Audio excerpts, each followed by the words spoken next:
he's time Take to it off right there.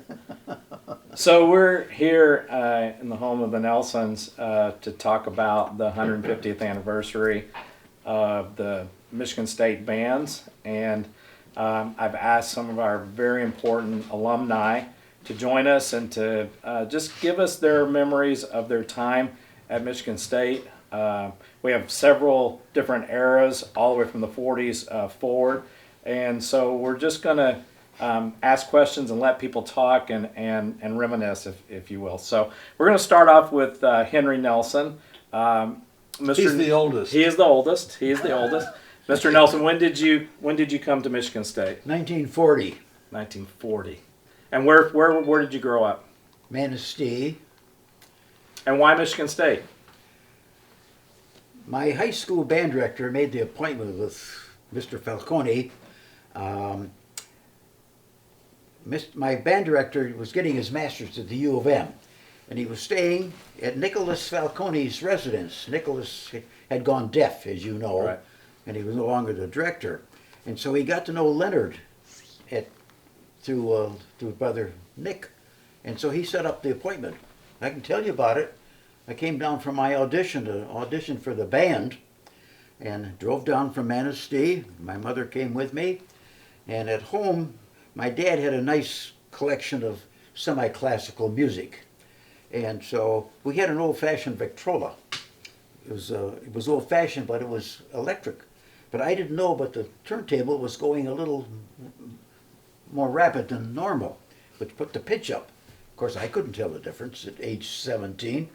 So I came down, and Mr. Falcone always had two tunes you would try out with. Everybody tried out for Barnum and Bailey's Favorite. I swear he had the tuba players try out on that. But then the other number was the number applicable to your instrument. So I rattled through the Barnum and Bailey's.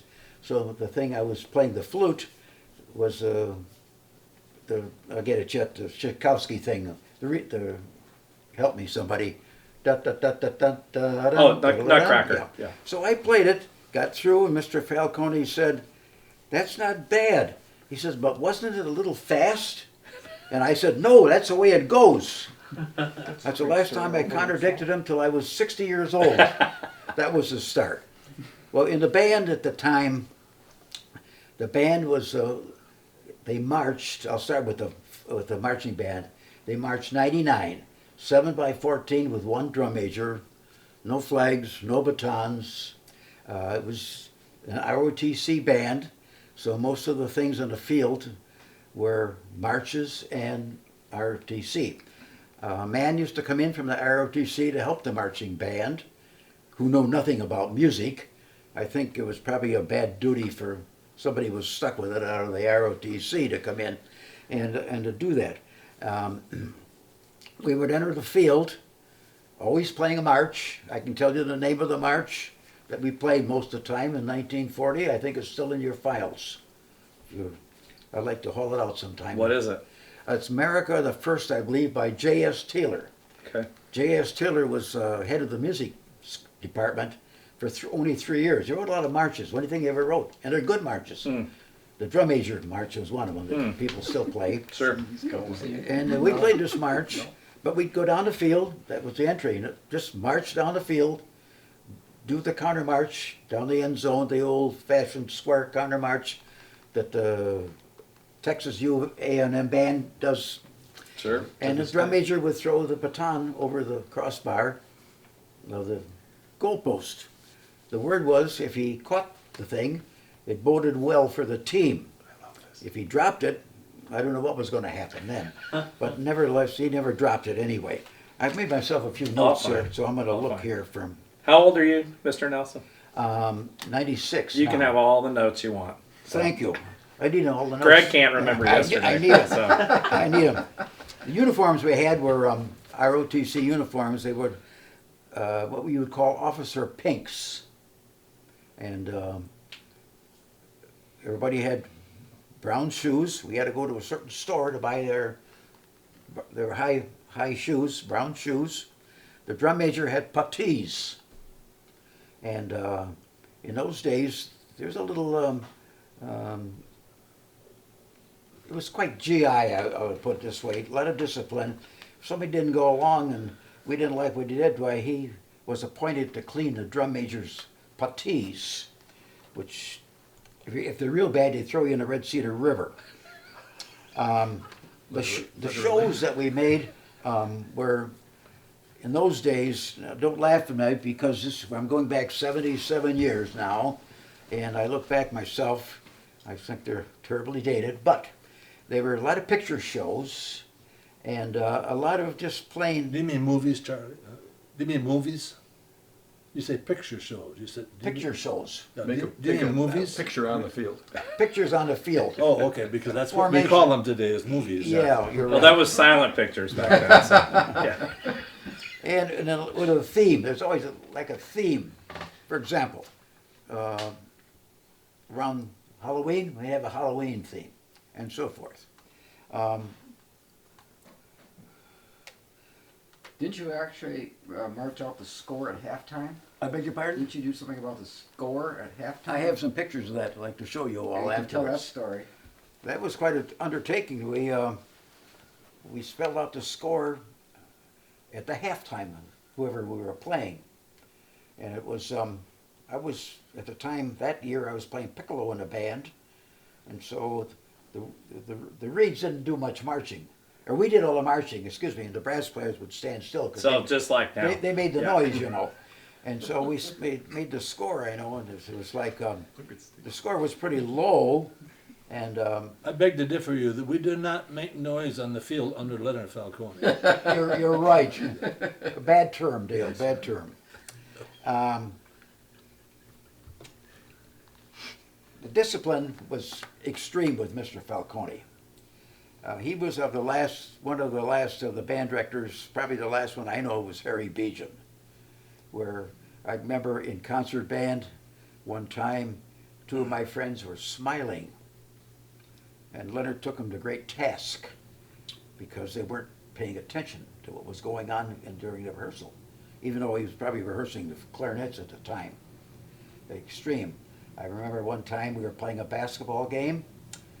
A man came late, he kicked him out of the band. Bingo, just like that. And the guy was a second chair trombonist. He was a good trombonist, that guy. I'm jumping around here a little bit. I wonder if I Dale? might inject. I don't want to forget this. No, go ahead. Because it's related to Go ahead.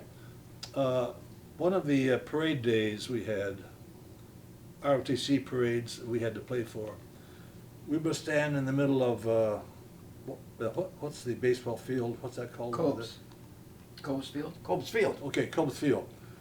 And all the squads of ROTC, 2 years of ROTC people, would march by the stand, you know, and we would stand in the middle and play this march.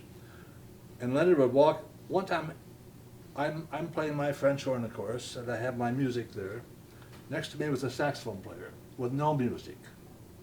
He was just playing. And Leonard came down and he would listen.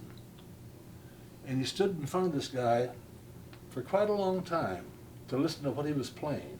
I never know what happened to that event. I don't know whether he followed up on that or not. I don't think he was playing the music that he should be Right. playing. Well, I could see him doing this for a long time before he left.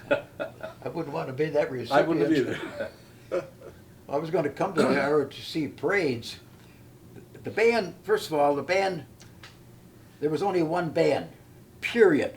Whether that band played a concert, played a basketball game, played an ROTC parade, or played a football show. And at the time, I thought it was sort of fallacious. As a young kid, I could see the stupidity of it. Some poor guy out there holding an oboe or a bassoon in 40 degrees temperature and the wind blowing on a football field. But at the end of marching season, the last game was a Saturday. Monday, we started concert season, the same guys, the same players, the same 99. We had 99 players because the drum major played in the band. And there was always a couple extras around for subs if somebody was ill or something. And then we would tune up. Part of the most boring thing in my life with having Leonard Falcone tune up. Those are the days before tuners, even before the strobes. And he would tune this person and match this person and then go back again, and then go over to this person, and it was terrible. So finally I dummied up and I figured, I played a little game with myself. If I could listen to this and figure this guy was sharp or flat before Leonard could say it, I felt pretty good. Well, it took care of a lot of the boredom, but I think it helped my intonation miserably over the years. The first day of concert band after the fall, well, the whole hour was spent tuning. Not right. He often wouldn't even get to you in that hour. That's true. Yeah. See, but if you were, see, I was a music ed major, so I really learned from his techniques. And I listened, I paid attention. You did the same thing I I was paid saying. attention. Yeah, I didn't Uh-huh. just sit there in a dream. I watched. But it took the whole hour and then some. But, Then I'll get here. I'm jumping around here. We put in the stadium at those times. The capacity was 26,000. There were no stands. In the end zone were bleachers. In fact, I don't think there was anything in the south end zone. The north end zone had bleachers, and then then they added to it, which I'll get to. We played spring concerts. So first of all, we played some concerts during the year in the old auditorium building, which we used to call the barn, because it sounded like a barn. But in the spring, we played in the shell, the band shell. Mhm. It was outside. People would come and sit out there. We were very successful. A story. Leonard Falcone's biggest peeve was somebody making a noise. If you dropped a clarinet cap, there was heck to pay, let alone knock over a mute. If you knocked over a music stand, you might as well go home. So he had a problem we'd be in the shell with the trumpet players with their mutes. So they put the mute down, which made a noise and bothered him. Or you might hit it with your foot. So he figured one thing to do it when they weren't playing with the mute, they put it between their legs. Well, this was fine and dandy till the next concert. The lady wrote a nasty letter to him, questioning the position of the mutes. Didn't look too well. Well, Leonard Falcone was one of the most moral men I ever knew in my life. He was no prude, but he was moral. He had a hard time explaining to the band why they had to put their mutes back on the floor. And that was in the shell. well, the band shell, the acoustical properties of the band shell were atrocious. The first sax player, who was way down there, was right next to me by the echo of the Right, horn. yeah. And so So this was a rounded. it was a rounded. Yeah, it was a gift from some class, senior class, and it had 31, 31. And where did it sit on campus? Right where Bessie the- Hall. Bessie Hall. Okay. Yeah. When they tore the shell down, I was told a story, so I don't know good the veracity of it, but Leonard Falcone was not, they didn't talk to him about it. They didn't ask his advice.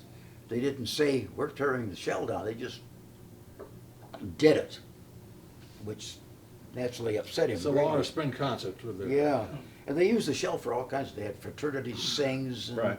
And it was a hill. Things like coming that. up to the. Sure. So it was a good place for people to sit. It was a nice aspect to that. And then before the war, everybody in the marching band got their tuition paid. It was $40. That doesn't sound like much money, but when I was in school in those days, I could eat for $6. I played a dance job, got $2 an hour.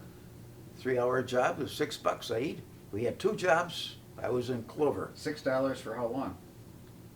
$2 an hour. I know, but $6 eating for how long? 3-hour job. No. 2 You said- times you 3 said is you could 6. Eat for $6. What? How long would that $6 of eating go for? Is that just one meal or No, a whole day? week. A whole week? Yeah. The whole week. I said I could eat the whole week. That's not, if you're paying $6 a meal back then. Oh, no, yeah, dude, wow. that was high cotton. Yeah. So. You get a good meal for 45 cents. Right. I mean, a good meal. Well, tuition was up quite a bit when I was a freshman in '51. Yeah. It was $47 a term. 47. But after, For all the credits you wanted to take, by the way. Wow. that was right, we could do the same thing for $40. But after marching season, then the band, the only ones that got some money was people on the band scholarship. kind of a thing. $50 scholarship. Uh-huh. I'll talk a little bit about the repertoire of the band in those days. I would compare it to a good high school band of today. And in those days, there weren't all the people writing for bands, major composers, so we played a lot of transcriptions, like the finale from Tchaikovsky's Fourth, and you know that kind of thing. Verdi was one of his favorites. Say it again. Verdi was one of his favorites. Yeah. Well, he liked Italian music, and he had an awful lot of the transcriptions from his brother Nicholas had made of those fine Italian marches, plus some of his own. And we did a lot of those. Now we played still a lot of light music. When I was a freshman, I played in a flute trio, accompanied by band. Scared silly, I might add. And well, it was a little bouncy thing, which you boys don't program those things anymore, but they did in those days. But the literature was much more limited, I would guess. We played basketball games, same band, same instrumentation, and all we played was marches. All we played at the football game and the stands were marches. I learned a lot of marches. I bet. I You played marches at basketball games. I learned repertoire of marches, styling, rehearsing. I was good on marches, thanks to Leonard Falcone. Helped your band director days. Yes, it helped my band, hopefully. Go back to what you, Dale, were talking about, the ROTC parades. They still had horses in those days. And in fact, they had polo teams that used the ROTC horses. In fact, they played all Indiana and Purdue ROTC schools. If you were, in my day, in '51, if you were a marching band member, you did not have to be in ROTC. That's true. That was It was a two-year commitment for all male students, ROTC class. So. required. That was still true in the 60s. Wow. I should In the just 60s? I should just interject here because everybody's talking now. This is Dale Bartlett. Dale They all knew me. they knew anyway. Yeah. Dale was a student in the 50s, and then later on was a professor in the at that time School of Music, maybe Department of Music when you first got here. In '69. Yeah. And I'll let him talk about that soon. And then a little further over in the white shirt is Greg Pell. Greg was here in the 60s, right? 62 to 66. Not a music major, but involved in Spartan marching band and athletic bands and all of that. And All true. yeah. And then on the far your right in the green is Jack Nelson, son of Henry, who was in the band in the Late 60s. late 60s, and early 70s. Yeah. Yeah. So I want to make sure everybody knew who we were talking to. So, okay, continue, please. Well, back to the 40s. We took the band took a trip to Indiana by train. And it was a big adventure for us because we stayed overnight, I remember. It was quite an undertaking. And Mr. Falcone, I remember, told us how terrible the Indiana band was. Excuse me, how good the Indiana band was. You may want to How edit good that. I'm getting ahead of us. How good the Indiana band was, to key us up a little bit. Right. But the band was terrible, I might add. So we came back, he had to apologize to us for leading us astray, kind of a thing. The next year, the band went to Purdue by train. And the only other trip I took was after the war in '46. We went to Penn State. The main thing about the Purdue game was the Golden Girl. I don't think they had the Golden Girls way back then. Oh, you missed something then. No, but Henry, I didn't see it in your notes. I think this is important. You've told me more than one story about the personality of the band before World War II when you started, and the difference when you came back. And most of the band was 22, 23 years old. I was going to get to that. I think you should, yes. Okay, I'll work my way up to it All with right. my notes here. Mr. Falcone was our director of the marching band in the fall of '41, '42, and he got drafted. And so they hired Dale Harris, who was the band director at Pontiac High School. And Pontiac High School was a band was known nationally. And so he was outstanding director. In fact, he was one of probably the basic founder of the ASBDA, American School Band Directors Association. Right. But Mr. Harris had a few problems working with college people in comparison to working with high school. But he did the 2 years, and excuse me a minute. The next year, 42, 43, well, when Mr. Harris was there, 41, 42, the effect of the war was starting to affect Michigan State enrollment and enrollment of the band. For example, Mr. Falcone had 8 sousaphones all lined up for he always carried 8 sousaphones, lined up for the marching band. 4 showed up. So he found out that I had played some sousaphone. So I had a sousaphone on my shoulder in about 10 minutes. And I played sousaphone in the marching band and enjoyed it. When I came back for the next 2 years of the band I was in, I played sousaphone in the marching band. So what did he do with the other ones? Anybody who tried out on sousaphone and didn't make it, he went after me. He just needed them. Yeah. In fact, I think he used a baritone player to learn to play sousaphone in one heck of a hurry. So that year, they brought in on the marching band a man named Ed Cooley, who was the band director at Williamston.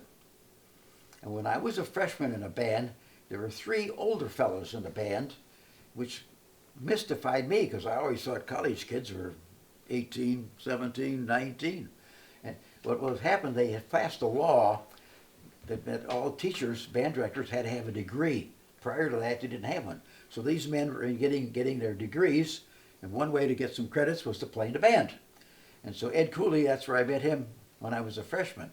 Well, he was the marching band director of that year, and the band was pretty small. I have a picture of it, and I counted, I think it was 62 in the band. Wow. Just people, the boys were getting drafted or going, enlisting, so forth. So things were pretty slim. And then the spring of 43, we all left to go in the Army. We had joined what was called the Enlisted Reserve Corps, beginning, that would be my junior year, fall of 42. The theory of the ERC was to have everybody graduate so they get better officer material for the Navy and the Army. And they were going to let us graduate, which we knew was a bald-faced lie from the word go. But I did get 2 more terms in before I had to go. And after that, it fell apart. So then, there was still a band that existed during the war. I have a picture of it someplace at home. Your brother was in it, Jerry. And Dick Snook was in it, who was the band director at East Lansing eventually. And my wife, who had graduated from State in 44, was teaching music in Williamston. She would come in and play in the band. And she was a good clarinetist, and Mr. Falcone was glad to get her. And they, on the bass side, they fostered a friendship from that day on, because she helped the band out. And but the most important thing was, Mr. Falcone had got back. They got him back, and he was directing the band. He learned that women could play instruments. That's up until then he didn't face up to that fact. And there were some mighty fine women players. And prior to that, I almost omitted something. This be the school year of 41, 42, they formed a second band. And the second band was mostly women. So the women had a place to play, and the rest of the band were people who just wanted to play, and a lot of the rest of us who were playing a secondary instrument for experience. It was a pretty good group as I look back, and a lot of fun, and not a lot of discipline. So when were women first allowed in the concert band? Would that have been like 1943 I don't know that, or because I wasn't 44? around then. Sometime in the latter part of World War II then, probably. Yeah.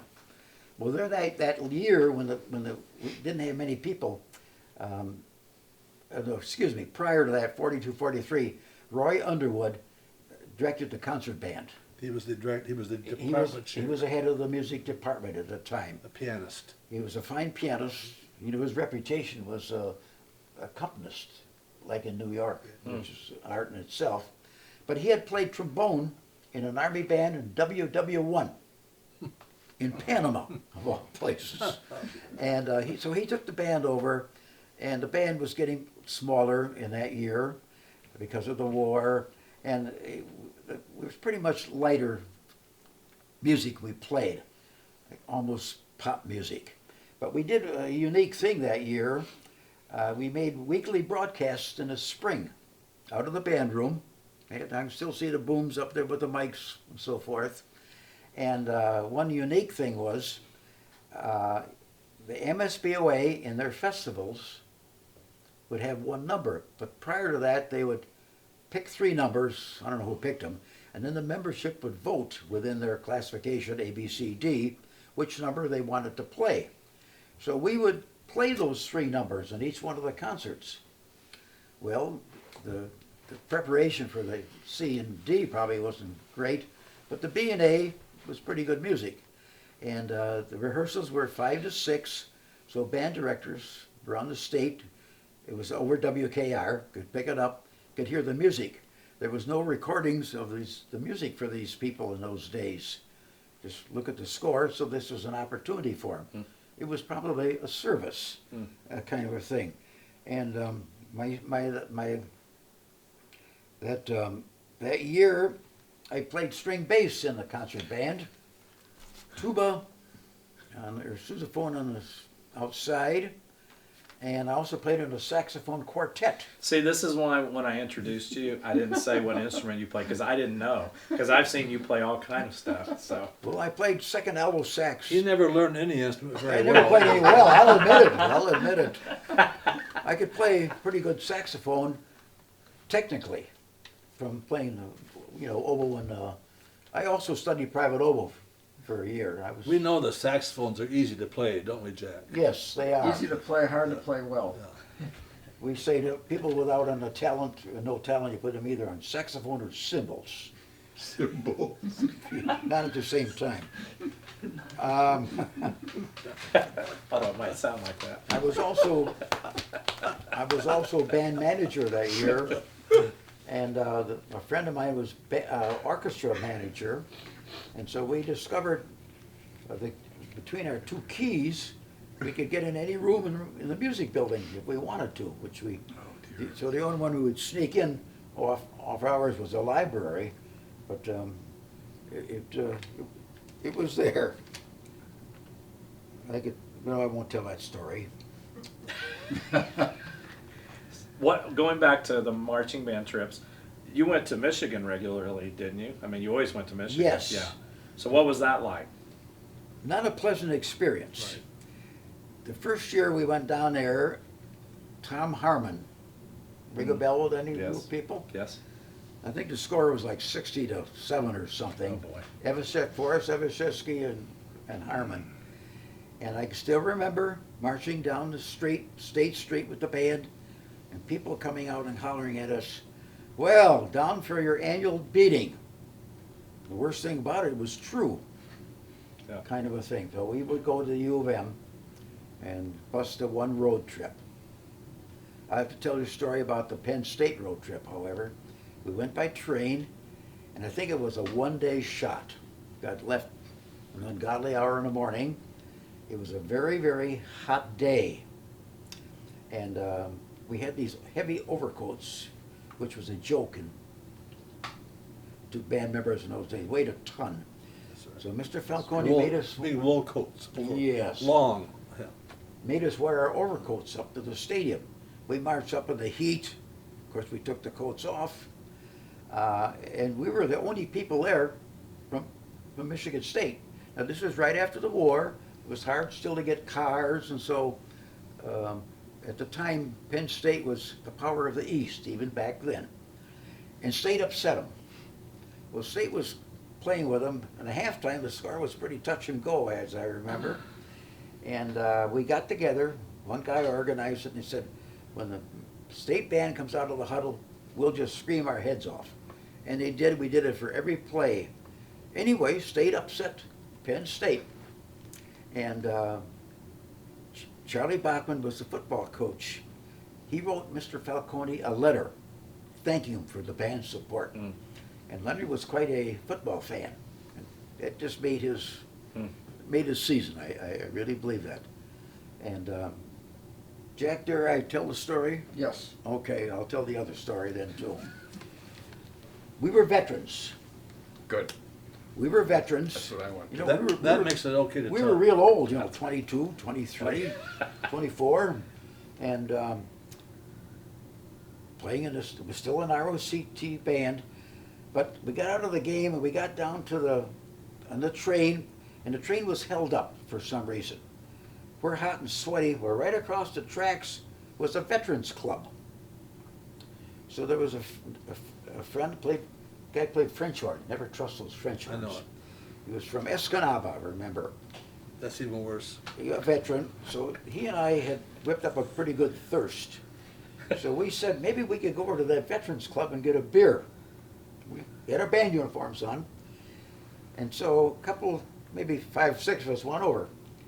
Man came to the door. It was almost like a speakeasy. Remember, they pulled a slot and looked out. He said, "We're not members." I said, "We're not members, but we're veterans, and we're still in the ROTC. It said so right on our coat." So he thought it was okay. So we went and had a beer. So we said, we better get back to the train. We got back. By golly, the train was held up again. So that time, more of the band members went over. Well, the steward in the club could see these dollar signs. Well, most of the band on the third trip was over there. Well, we finally got back and the train left, and Mr. Falcone came down through the coaches, and we must have smelled this like a brewery. He never said a word. He just went straight through.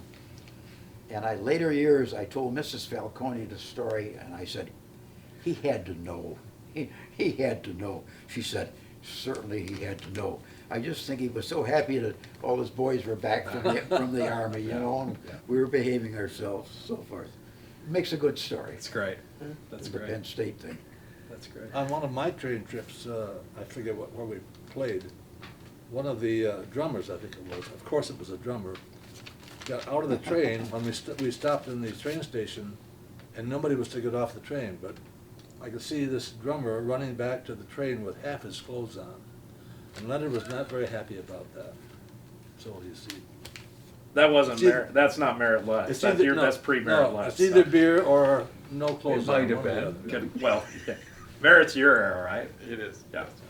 Well, after the war, the general climate in society had changed, which was reflected at the, I was going to say university, at the college. It was still a college at that time. And for example, before the war, you couldn't smoke on campus.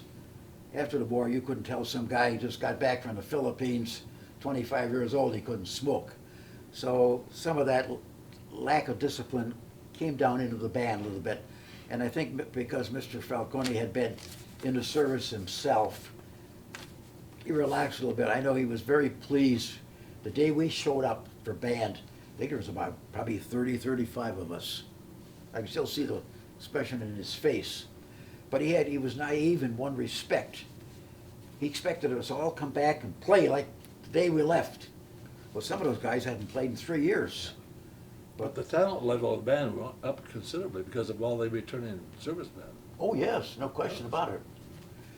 But some of the fellows took a little while to. Once you got back in shape. Yeah. Yeah. So, what, just because I'm curious, how did he take the arrival of William D. Ravelli at Michigan? Was that, can you, I can tell yeah, you. I'd love to A know. personal example. Yeah. Yeah. It was probably 1952. That's right, because we played Michigan down there in 51. And I have something to talk about when I get a chance. 52, they came here. And we decided to have a reception for the band after the game. I think maybe 15 people showed up.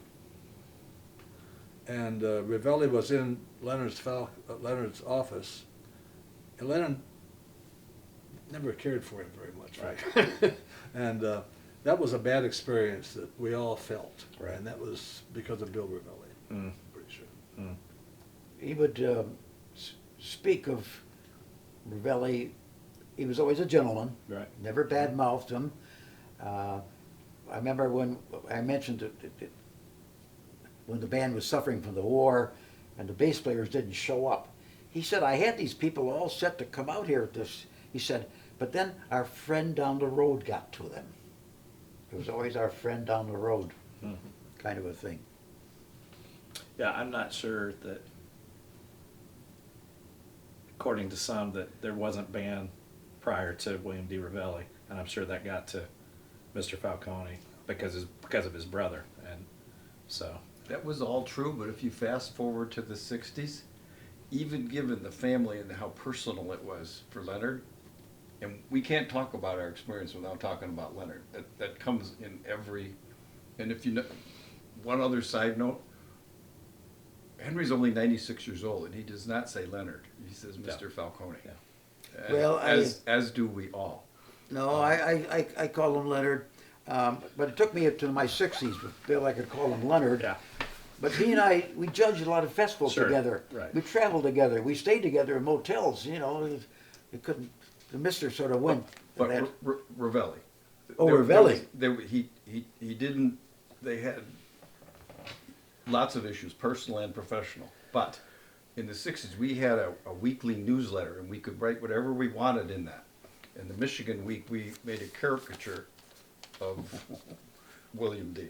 And we made fun of him and the Michigan band, and it was very pointed. And Leonard was so angry that he did away with the newsletter, and we never had another newsletter after that. So there was respect too.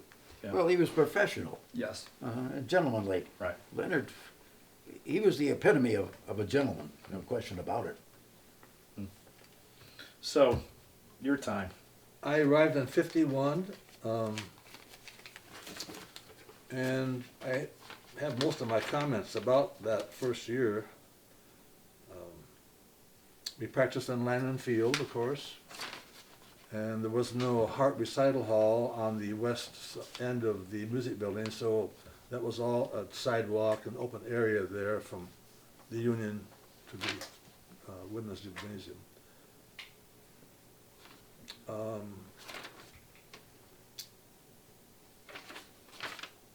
And what was that I was going to say about that? Landon Hall. Oh, and we would come a week ahead of time, ahead of when the university began registration. Stayed in, there were women's dorms at that time across the circle. Williams Hall, I think it was. The uniform, a khaki uniform, was still our style, a sand brown belt, etc. And that wool coat we talk about. Once in a great while, it would rain on a Saturday, and we'd put this coat on. There's another 10 pounds. Oh my gosh, Easy. you could hardly hold it out at arm's length, it was so heavy. The joke was when somebody was new in band, I'd give you your coat, you know, and the guy would go like this with the coat. It would just almost drop it. It was so heavy. Yeah. And then my second year there, we had new uniforms. There was a story about that that's very good. Leonard told me the story personally, and Burl said that's exactly right, so it should be pretty authentic. When the new uniform idea came up, President Hanna called Mr. Falcone, and the major of the ROTC, or whatever rank he was, I'm not sure, into his office, into Hanna's office. He wanted to hear Leonard's reasons for having new uniforms, and he also offered the same opportunity for the ROTC officer, who opposed the idea because it would take away the khaki uniforms. And after they both talked, Hanna just got up from the table and walked out of the room and said, "We'll get new uniforms." And Leonard always thought that was kind of amusing because obviously we were going to have new uniforms before the meeting. Right. You know? So it was, He'd already decided. that's right. Yeah. All been decided. It was a funny event. And then the kick step came in, I think it was my junior year. I almost thought it was my sophomore year when the new uniforms came, but I think not. probably by junior year 53, 54, because we did use it in the Rose Bowl in 54. To prepare for that game in 54, the Rose Bowl game, we had to practice in December. And we had to practice outdoors in the snow. And so I know the French horn players I know what I did. I would get a fingering that I could use on most notes. Every note. And I put those valves down, and as soon as I did, they would freeze. Right. So I just played all the notes I could. To the grow corn. The trumpet players, they used alcohol on their, Well, yeah, well, because they had it, you know. That's right. in their back pocket Right. probably. Also And also true. we would practice in Genesee Field House, where it was a dirt floor, and they would just line it as long as they could, maybe 30-yard line to 30, and practiced our show there. And so those were the conveniences of practice we had for that Rose Bowl. I don't want to skip that freshman year too much here. Let's see. Oh, when I was before I came to Michigan State, and you talked about auditioning for a letter. I played a single French horn in high school, only up to 9th grade, and I played tuba and I played cornet for 2 years. It was a small school. So I wanted to come to Michigan State and be a music ed instrumental teacher, and so I auditioned on French horn with my single horn. So my audition was that was my audition. Same march? Probably, I don't know. I think I changed pitches a couple times. No, I mean, we still use Barnum Bailey's. And then, as he often did, he would take my horn and play something on it, because he could do it. Okay, then, so, because I always stood up for University of Michigan football team, because Michigan State didn't have much of a team in those days. So, interestingly, our first trip down to Ann Arbor was that freshman year, and I was conflicted. I wasn't sure who I was going to root for. As soon as we experienced the Michigan band's bad treatment, frankly, it didn't take long to switch, and also we won that game 14-6. I think that was the score, and we went 9-0 that year under Biggie Munn. But another memory I had is as we left the game, walking through the tunnel, we were walking by the locker rooms, and we went moo, moo as loud as we could. That's what I remember that. Talking about moo. Yeah, moo. When I was a freshman at Michigan State, I lived in Well, they called us the Cow College. Mason Hall, and right across there was open territory. There were cows grazing there. This is by Bogue Street. Yeah, Really? yeah, in 1940, fall of 40. Marching band rehearsals. We played marches, of course, and we're practicing on Landon Field, and Leonard's up on the podium. And most marches, as you know, have a counter melody and trombone or a baritone. I don't think he ever did not say more baritone as we would do it again. More baritone. He never could get enough baritone. Well. But he was a baritone. Right. And by the way, he was a fantastic Yeah. baritone. He directed an orchestra. And he never took a lesson on baritone, by the way. He directed an orchestra one time, and he told the cellos to sound like baritones. Did they even know what those were? Well, probably. They didn't call them euphoniums in those Right, days. I think one of the things that he did that showed how much respect everyone had for him in a general environment. Before the rehearsal, we would all come from our classes and run across campus to get there on time because you did not want to be late, as you said. You darn And then right. you're all getting your horns out and playing around on your horn. And he's at the podium taking attendance. I assume that's what he's doing. Mm-hmm. And as soon as he's finished, he just does that, and everyone stops. I mean, without fail. Just did that once, and everyone just stopped. Because you warmed up watching him. Right. Ready for that. That's one thing I was always amazed with Mr. Falcone, too. He did all these chores himself. I'd see him in his office cutting music up. I'd say, why don't you get some kid to come in and do that? They'd love to help you, And he always took attendance. He didn't let... He'd look around and... Well, was largely self-taught. I mean, Well, he majored on violin, you know. Right, He had yeah. an artist's diploma on Right. violin. The Rose Bowl trip is worth mentioning here. Oldsmobile was very active in the community at that time, and they put out $50,000, I think, to fund the whole trip for the band. We might have had 120 march that Rose Bowl, I think, around there at least. And it was a wonderful train trip. The Pullman was the dinner car, the chair car was up all the time. You never had to wait for someone to get the bed ready. It was a terrific train ride all the way out to Los Angeles.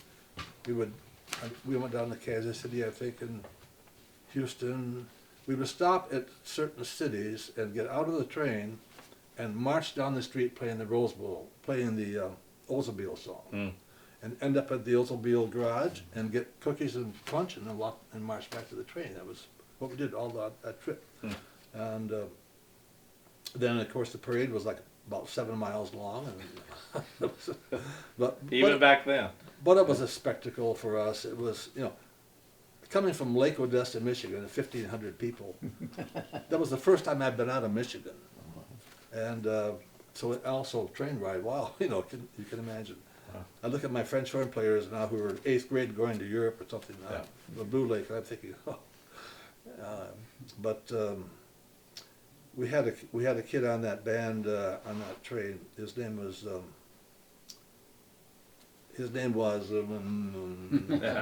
Ron Stokes. He was a trumpet player, cornet player, and he had upper body strength. He could hand walk all the way down one end of a football field, hand walk.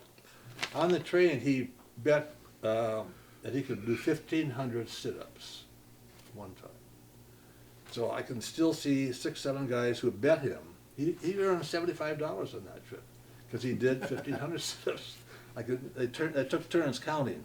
791, 790, up to 1,500.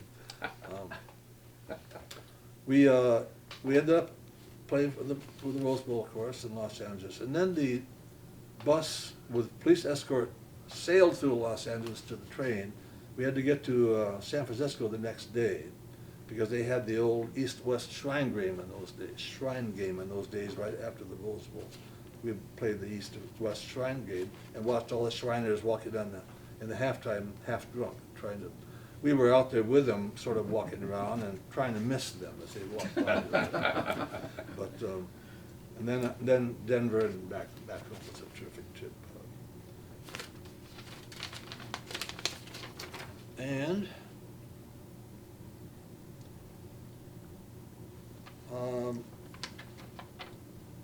when I was on faculty at Michigan State, I came in '69.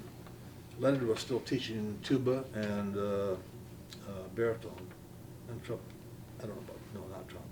52. His office was just 2 doors down from mine, and he would be in his office working, typing. An old typewriter, probably he'd had for 70 years, like this. And one time, well, there are 2 incidents. One, he's in there with his head on the typewriter, like this. And one of the faculty next door to me, he came to me and said, "Come here, look at this." And we looked in the door, and he's like this, and we thought maybe he's passed out or something. No, he was sleeping with his head on the typewriter. And another incident that is classic. Ken Bloomquist, With the baritone. yes, I know what Bloomquist you're had to announce to the faculty that Mr. Falcone's baritone horn is missing from his office. If anybody knows anything about it, and a couple of days later, the custodian came and with the baritone in his hand and said, "I think this is what you're looking for." What he did was when he teaches the lesson, he just sticks his baritone in the wastebasket rather than put it in his case. Right. See? And he left it in there one night, and the custodian took it down. That's a wonderful one. His typewriting was sort of not a joke, but we used to comment on it. He was always typing in his office, always typing. And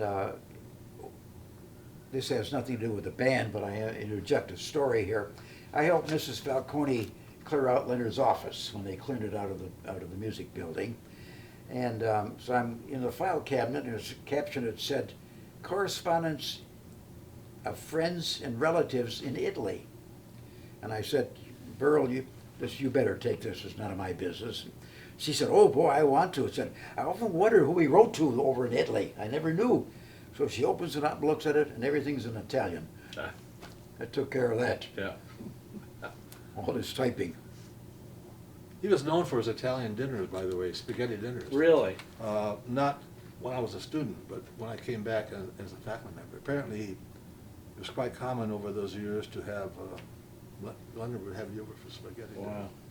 You know. Wow. He cared for his students. You know, he was a not only an artist, musician, and conductor, and one of the best rehearsal conductors I've ever played under.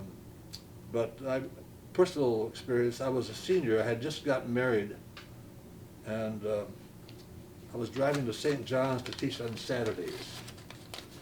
And we had a basketball game one Saturday, and of course the band had to play, and I went to him. I have never asked for him for a favor like this before, so I wasn't sure how he would respond. And I told him I'd teach on Saturday in St. John's, and I'm concerned about the game on Saturday. He said, "You go teach. You need the money." I always remember that. I would say, I would make a guess, he would never do that pre-war. He changed. The best thing ever happened to him is when he got married, frankly. Right. How about the Jeep? I could tell Leonard Falcone stories all night if I had Well, to. talk about the Jeep and driving around after practice. No, that was at the judging.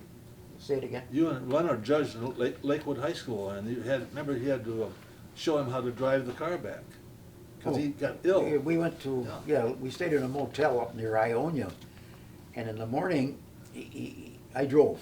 I had a little Mustang, stick shift, and he said, "I'm ill, Henry. I can't do this." He had intestinal flu. Well, we had to get to the school. I said, "Well, let's go to the school. We'll see what happens. Maybe somebody can help you." So we went to the school, and everybody was very solicitous and didn't know what to do, but he figured he could make it home. But how was he going to get home? My car. Well, he couldn't drive a stick shift. So he took it out. We're all there, a whole bunch of us, out in the parking lot, watching him drive around the parking lot in my car. Well, he took off. Down the road he went, and we judged the band festival that day. And I rode back with Joe Scott. Do you remember Joe Scott? Played tuba. Drove back with Joe Scott.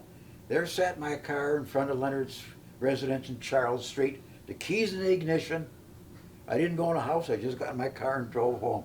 Went. No kidding. Wow. His reputation as a driver was not real strong, I might add. You would appreciate this, Kevin. In Horton, must have been Horton Center, yes. He was sitting with I don't know who, a faculty member, maybe Ben Owen, or I don't know who it was. And the band was rehearsing for the concert, and there was some contemporary work they were doing. I have no idea what it was. And but Leonard, after they played the piece, Leonard said, "That's a piece we should only hear once." So what about your time, Greg? Well, I did not bring prepared notes, because this is not about Greg or my era, it's about Henry, but the common threads, the thing that transitioned. I heard the cost of going to Michigan State, it was all the way up to $90 a quarter, 3 quarters, so $270 it cost you to go to school. You got an honorarium for being in the band. You were paid a little bit of money. Well, in those days, that was music majors had to pay $50 extra music fee also, so that took care of that for us. in theory, to clean the uniforms.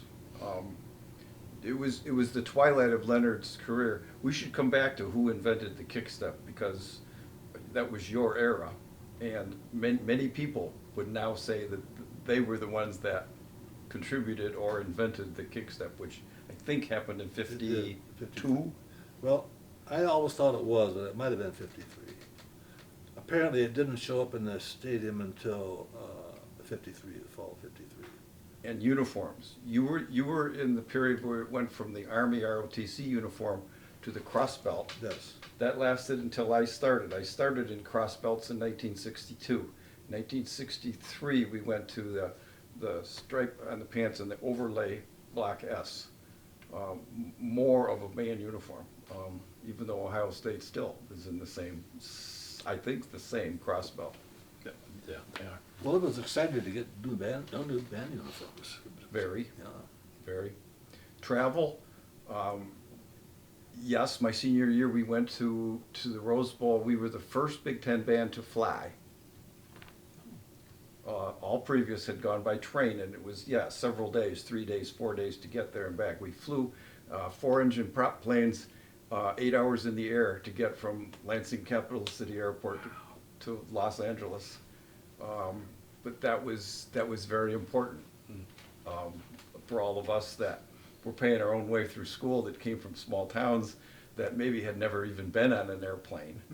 It was still kind of a novelty to be able to fly city to city. We valued our travel. Oldsmobile, yes, we played Mary Oldsmobile. Yes, Oldsmobile provided the trains. We valued those train trips. You ask anybody from my era, and they will want to tell you a train trip story. I want to blend a train trip with a Leonard Falcone story, because we were going, I forget where, I think maybe Notre Dame, and Leonard we're going to go by bus. We will not be going by train, and we wanted the train trip, and there was grumbling. There was no. And Leonard was not angry, but he was a little hurt, I think, at our attitude.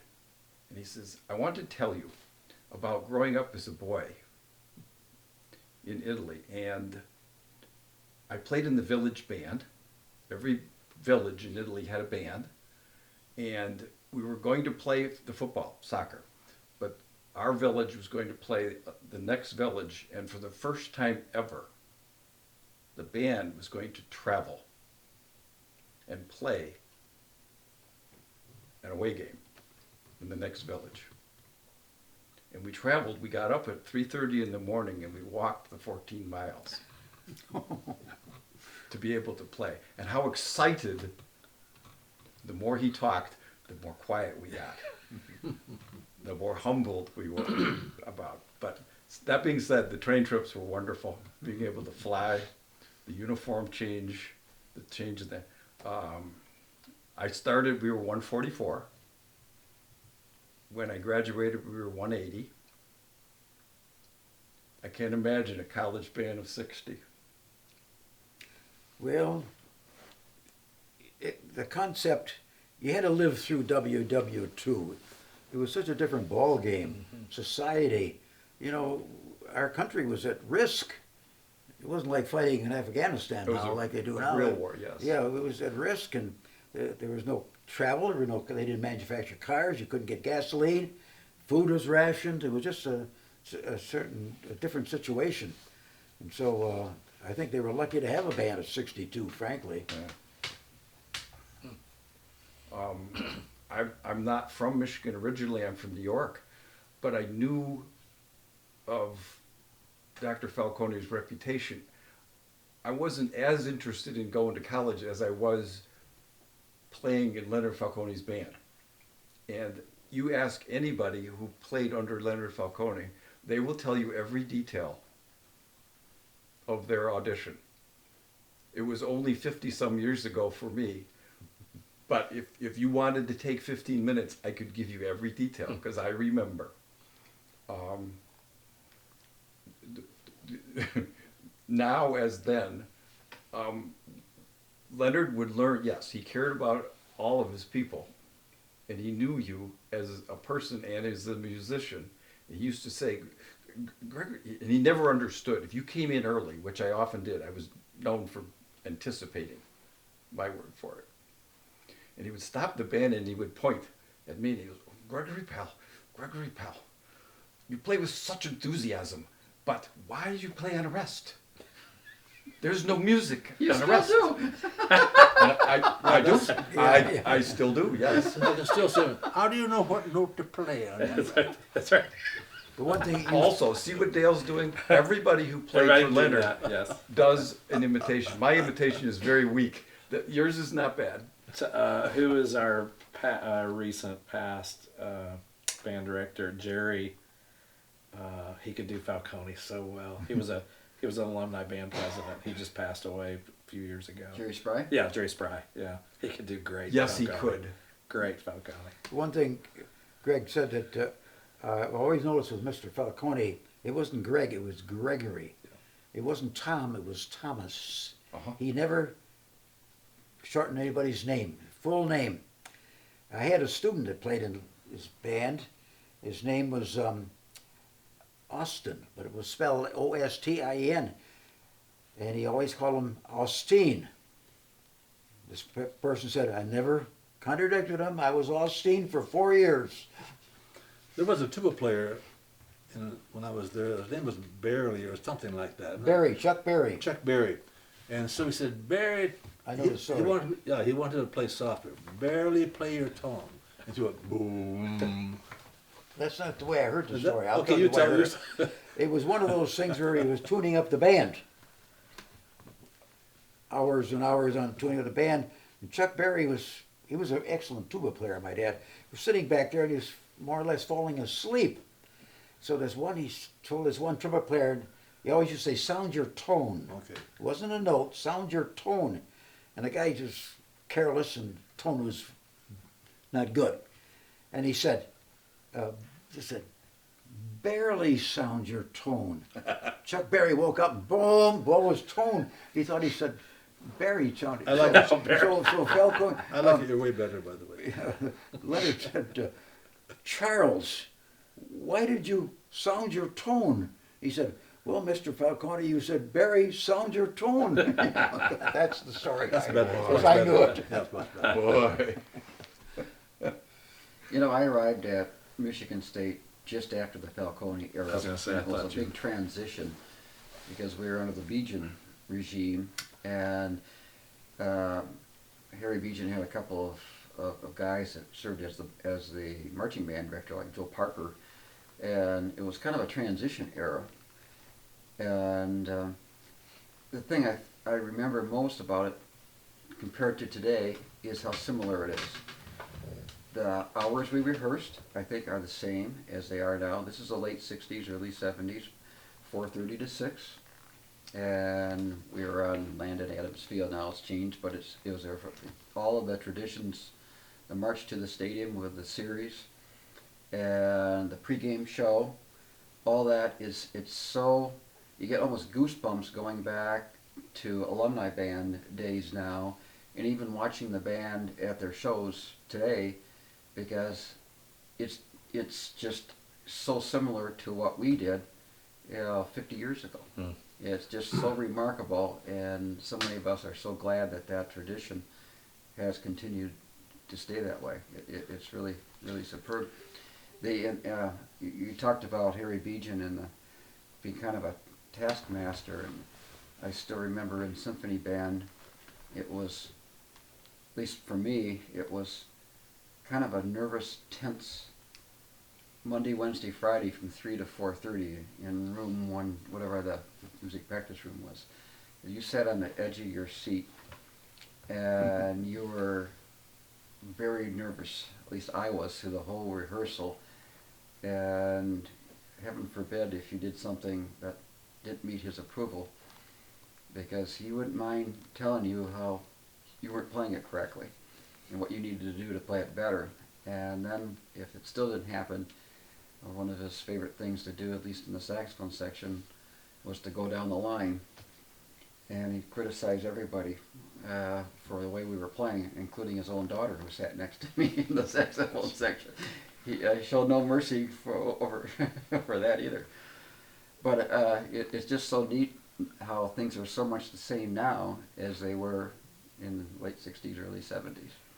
In the 40s, oh, excuse me. Even the pep bands, kind of do the same things, some of the same music, you know, not quite the same, but it just the whole pattern just seems to be so similar today. Yet, you know, that cutoff from 1960 was when was last year, 67, something like that. Yes. It was almost like the transition to a new era that is so similar, and from my era to what it is today. It's kind of cool. So when do you think when did this concert band start taking hold here? And that, because you know, the fame of this place for a long time was the marching band side. When did the concert band because it's, I mean, obviously it's had many years of great tradition here. You know, what you're saying is, I'm sitting here listening too. All we're talking about is the marching band. Marching band, yeah. And interesting, Jack, remember we did that display for the Sesquicentennial? Mm-hmm. It was hard to get a display because you have a picture of the concert band, it's not very interesting, but marching Right, band, sure. you put all kinds of stuff.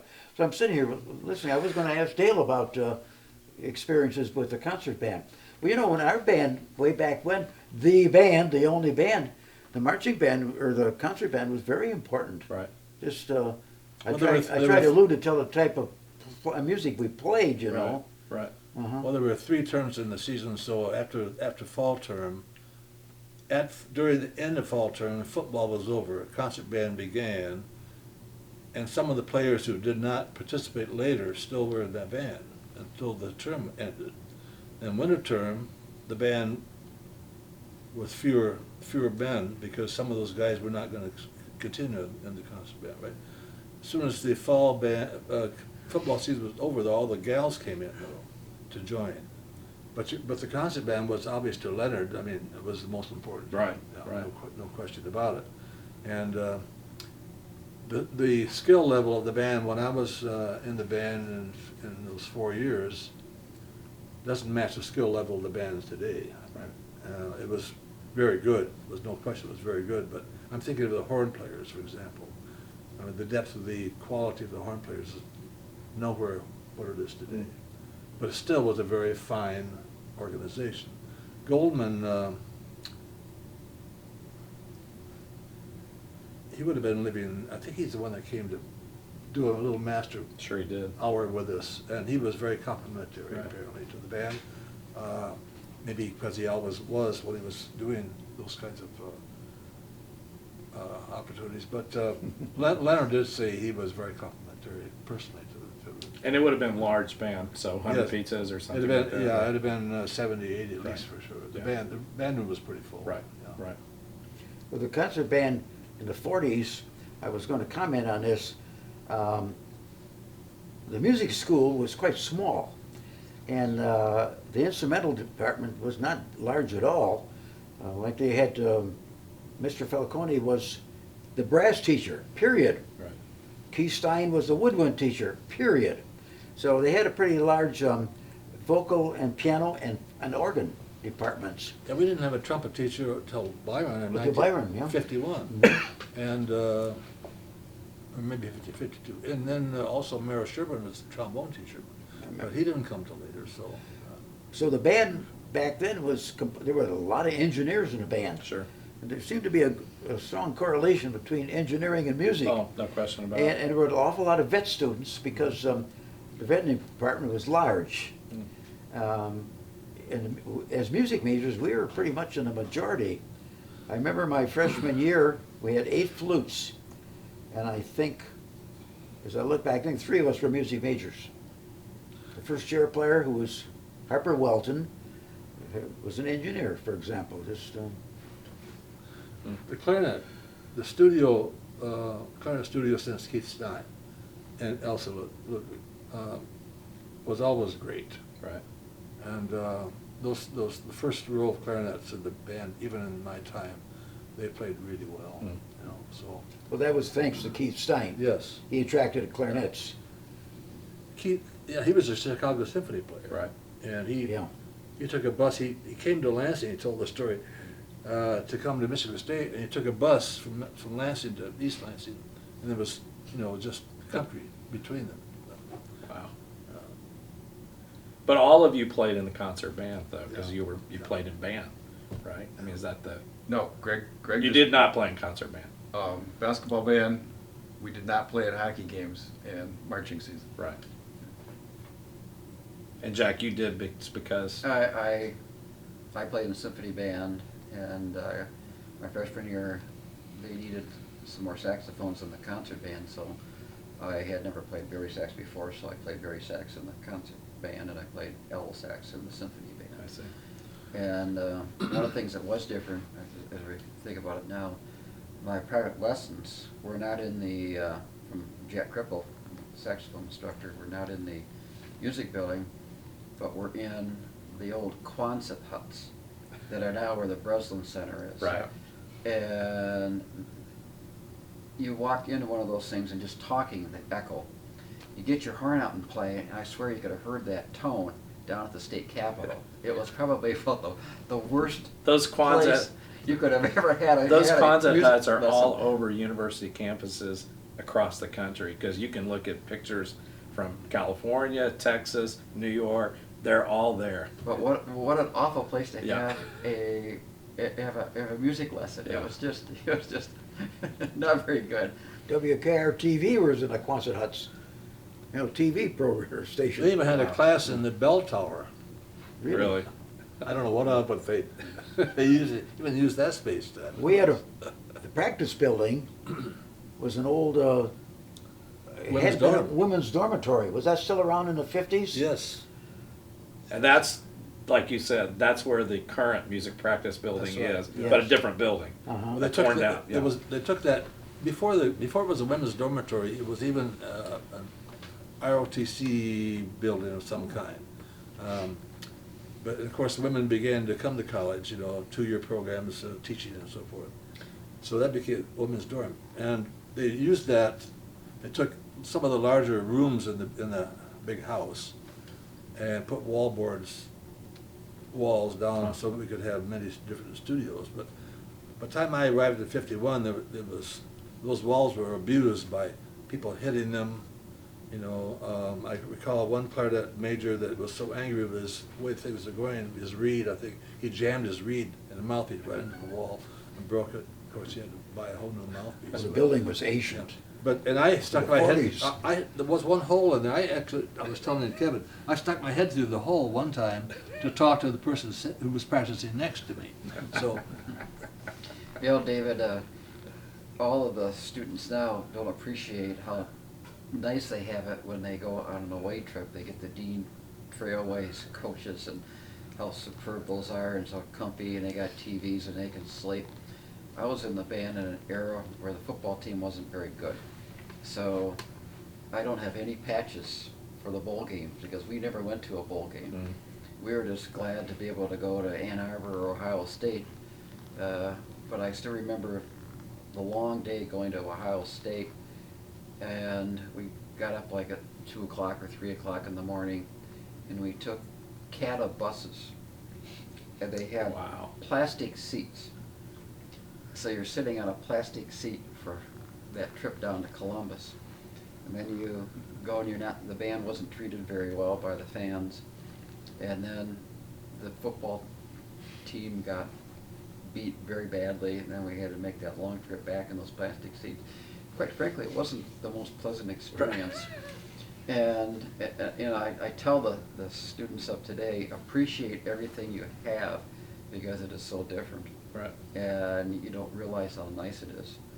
And even some of our tours with the symphony band, and we go around the state during spring breaks, and we'd stay at people's houses, Mhm. and we'd have to, the families would host us, and they'd bunk us up 2 in a bed, and we'd play concerts at places, and I don't know if you're still doing that today, but it was like kind of more not as first class, I guess. Right. Well, In terms of the way you travel. political correctness arrived after my era, so the more colorful stories, when we would go to Ann Arbor, we talked about University of Michigan, that mammoth stadium and that great big long tunnel, both bands would fit in the tunnel. So as visitors, we'd be first, and the Michigan band would come in behind and play and then sing Old MacDonald Had a Farm for our, and they would try to trip the last 5, 10, 15. And when we would be kick-stepping out, they would try to trip people on the way out. There would be fistfights in the tunnel. But when they came to East Lansing, the Michigan band did not do Old MacDonald. But one year, I believe '64, Michigan was heavily favored. Duffy Doherty liked the band and always came and visited with us during that 2-week preseason. He came to the band and he says, I know that they do it down there and they don't do it up here. Frankly, we're looking for every little emotional edge possible. I'd like you to gather a group from the band and have the state marching band play Old MacDonald Had a Farm in the tunnel waiting to go out for the kick step. So they picked out 20 of us to play, and we played Old MacDonald Had a Farm. On cue, an assistant coach came out to have us do it. I'd like to say that was the difference, and we won. We didn't. Duffy liked the band. You have bottled water now. When we practiced, it was Landon Field before Adams Field. When we got our breaks at the end of each chalk, there would be a bucket with the dipper, Right. We still had that in the which you pass the dipper. Yeah, we had that in the late '60s and early Oh. '70s. That the buckets are the same. Everybody used that same dipper. Drank from it. We loved it because band rehearsal was very popular, and Landon is ringed with women's dorms, and women would come. That's when they started building stands because there's so many people. They Right. built bleachers, and when we would have our breaks, if someone had picked you out, they would come down and hold the dipper for you. Jack, were you in the band when the first woman, when Beth No, got in? Or? No, I was in symphony band, but not in marching band that year. Yep. So no. So were you in Beejan and Bloomquist years? Is that I was in Beejan. okay? All Beejan. All Beejan. Yep. But then for my master's degree, I wasn't playing in any of the bands except for the basketball bands, and that was when the Bloomquist era I was see. around. So I knew who Ken was at the time. Biggie Munn was the athletic director. He had a niece, Sharon Shuddy, and Leonard allowed her to be. She was a very good twirler, and one number, one in each season. Wow. She was allowed One time. one time. Wow. That was the only female performer I can remember with marching band. Wow.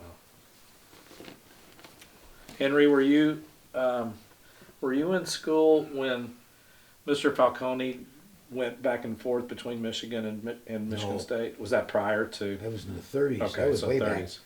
I'm not that old. Well, No. I figured he came in 1927. Mhm. So he'd been there 13 years Wow. when I came. So when you got there, the music building was almost a brand new building. The just- music just building like had been Jenison built a year Fieldhouse. before. Michigan State built a lot of buildings, 38 and 39, through PWA. Do people know the difference between WPA and PWA? Public That's Works. worth explaining. WPA was more mundane things, but the government played the whole shot. But PWA, the government only paid part of it, like the Jenison Fieldhouse. There was a Mr. Jenison. Like the music building was probably the other half, or part of it was paid by the state and then the federal government. But they built a field house in that era. They built a music building. Oh, they built a lot of the women's dormitories. They built Mason Hall and probably some more. And WPA did an awful lot of decorative work.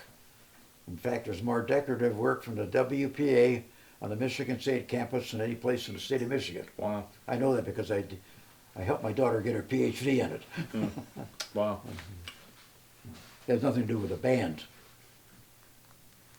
This might be of interest to you. The first Oscar Stover was a name that I think in '51, he probably around my time, everything happened in '51. It was the first time that there was an assistant band director. Right. He was the trumpet teacher as well. Who was that? Oscar Oscar. Stover. Oh, Oscar, yes. And when we went to the Rose Bowl, they hired a composition major to arrange pieces for us to play. It was the first time the French horn players had something besides and it was really quite exciting to have some music to play as a French horn player. And we used the French horns on the field in those days, of course. But. And when did Mr. Moffett get here? Was that He was here all 4 of my years. I think he came the year before, which 60 or 61. right? And so there was a style change then when he came. Patterns in motion. Patterns in motion, right? Instead of making a picture. Well, I think it's to talk a little bit about Oscar Stover. Right. In the band program. He was the first one when they went to 2 band directors. Right. And he took over the marching band primarily, and he did a good job, in my opinion, at the time. And but I remember a lot of the rehearsals, Oscar would say something, and Leonard would say, "Now, Oscar, I don't think we should do that," kind of a thing. Oscar was a fine man. He was a percussionist, but he's also a good trumpet player. He played in the first overseas trip we took, an Italian trip, I remember. We needed trumpets, and Oscar came in to play timpani. He heard the first rehearsal. He went home, came back in the afternoon with his trumpet. That's Oscar, one time, a story, inherited a big old DeSoto from his in-laws. The thing was big as his room. So he said, "Come out here, Henry. I want to show you something." So he says, "Listen to this." He opens a car door and slammed it. Go thunk. Listen to this one. He went around the next one, thunk. So he made me walk around all 4 doors. He slammed all 4 doors so I could hear that thunky sound. He was so proud of that big solid DeSoto. Yeah. But style did change when, Patterns in motion is Right. what and that's band use. We use that exclusively. Well, it Right. changed a lot when Oscar changed it too. did he change it? He did a lot of figure things. He did a thing, I remember, maybe David can help me in this, like you make a picture frame, and the things would move across, the frame would move, and so the figures would move across. It was like a Stick figure walking. neon sign moving. Oh, well, Yeah. like okay. And it was quite, no one else had done that. Well, It was easy to do, but it's so... In our first Rose Bowl game, one of the pictures we did showed on the field was a trolley car going up at an angle with the wheels turning at the same Really? time. It was pretty effective. We did a good job with that. Here are a bunch of ideas for you. Write that down. The UCLA band in 54 was pretty bad. Yeah. And so our band was so much better than theirs. Right. And in fact, some person who lived in California after we played said, you're a lot better than you were the last time you were out here, which was U of M, of course. Right. He didn't know that, but he just said, you're a lot better than you were the last time. I like it. Well, there's, 'cause when you look at pregame, you see all of that, what happened in the early 60s now, because that's where we kind of held tradition. But every now and then there's something that comes back that's something from the 40s and 50s in terms of the stick figure stuff. And of course, Ohio State's kind of made a market on that in the last 10 years or so. Well, maybe last 5 or 6 years.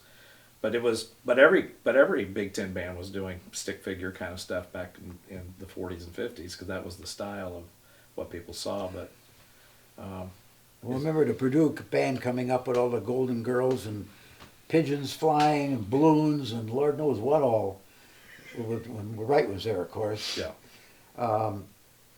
A story, a friend of mine actually ended up as a man I was speaking of to you as a musicologist at Ohio State.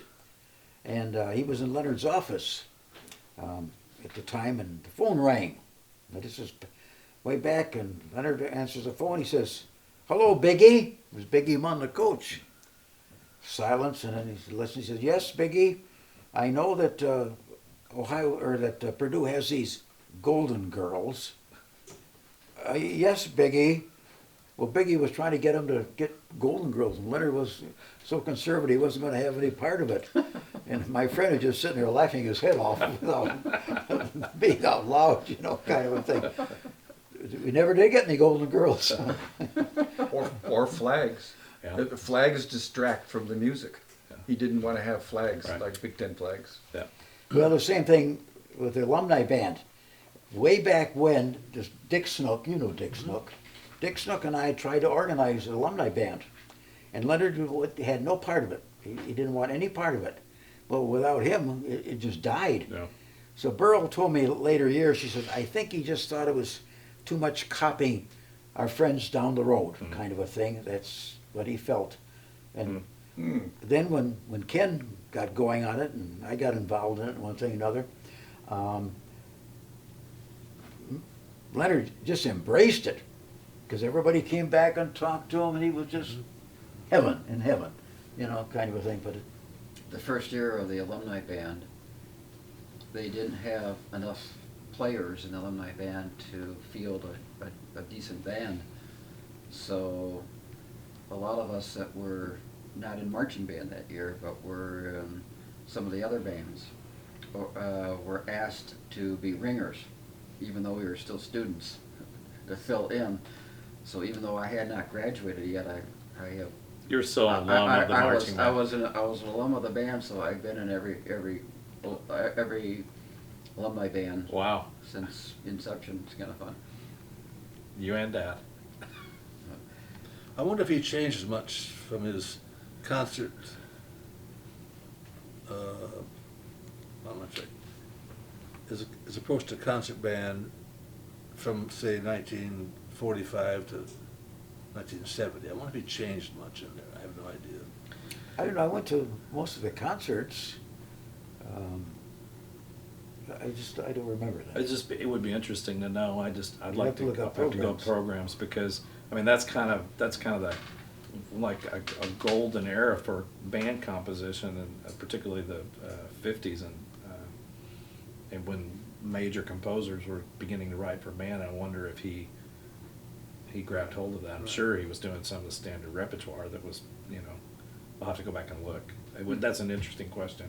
See if that, because it was hair so long that he saw the change, you know, that happened, you know, particularly with concert band.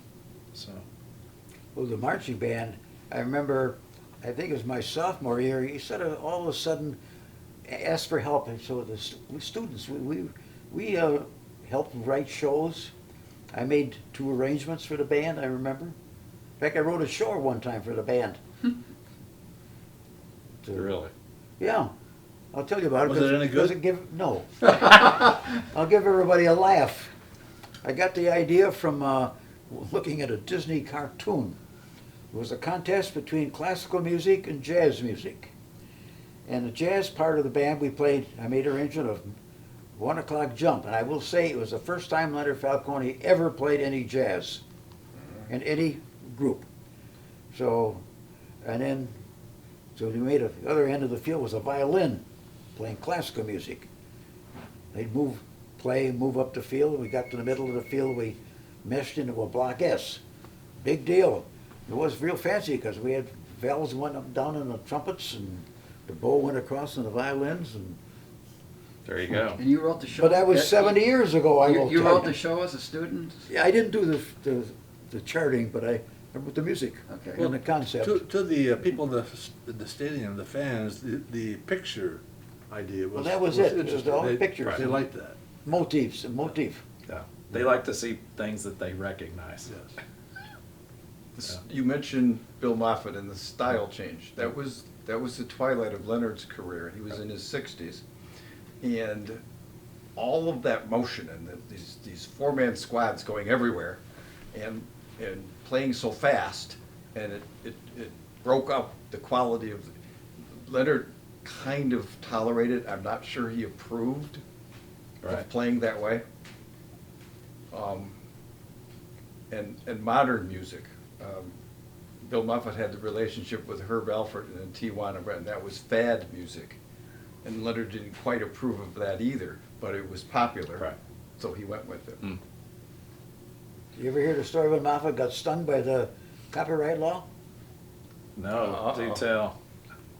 This is just come downs. You were writing all these things. Harry Beejan and Moffat didn't get along.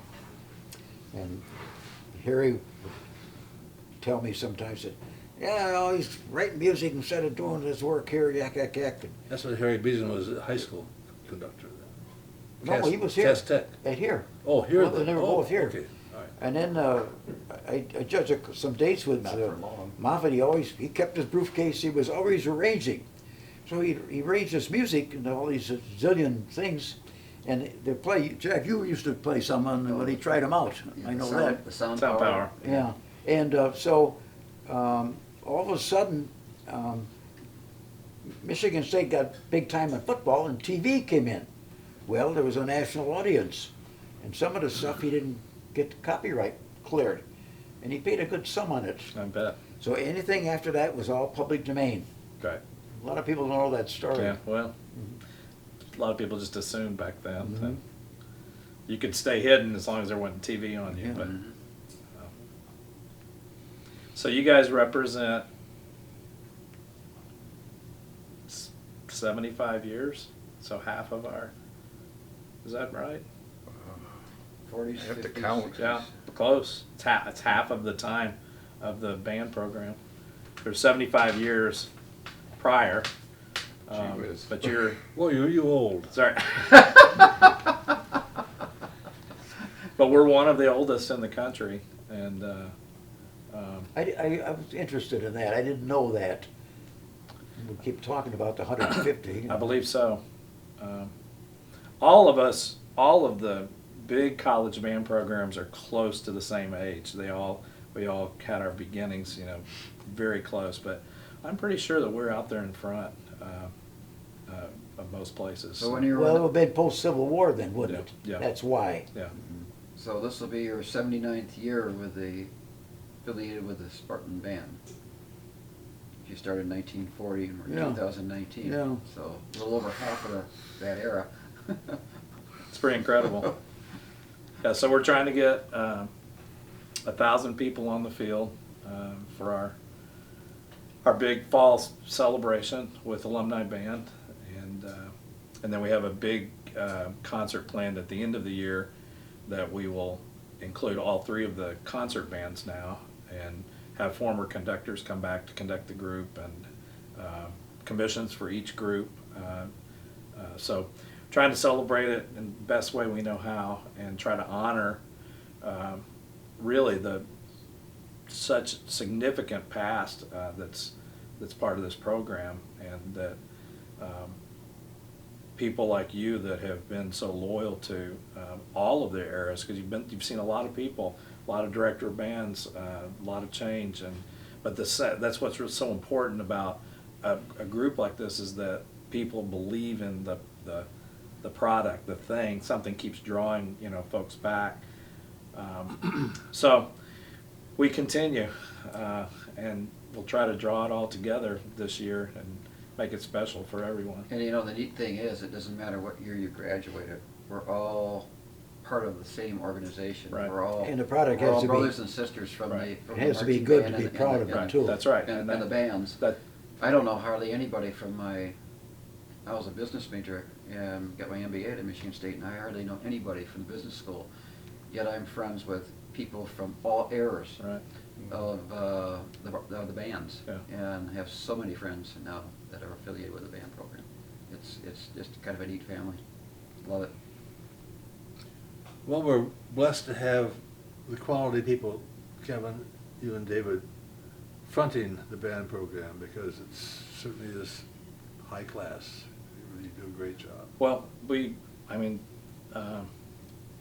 it's important to us, obviously, but when you accept a job at a school like this, you feel the weight of that, because it has been good for so long, and the people that have come before us have been so good for so long. You feel that, but you also feel this is my 5th university to teach at, and all have been great, but the family of MSU, to me, is the most significant difference between all the other places, is that, like you said, Jack, somebody from, it doesn't matter what area you come from, everybody's willing We're all to part of the share family. that. Absolutely, Yeah, It's so absolutely. neat. So thank you guys for doing this, It was fun. particularly, My particularly pleasure.